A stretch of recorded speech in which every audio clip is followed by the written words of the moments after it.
It is always important to consider the efficiency of the code we write.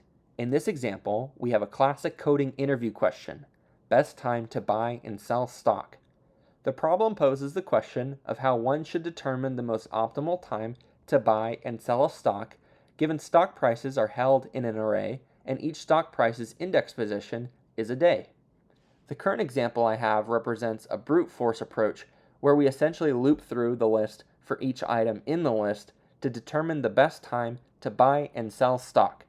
We can take advantage of GitHub Copilot's Optimize feature by highlighting the area of code we're interested in, right-clicking the highlight, hovering over Copilot Actions, and then selecting Optimize Selection.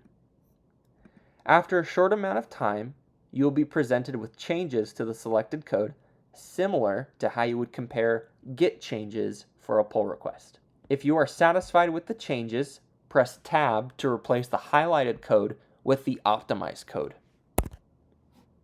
This action costs one premium request.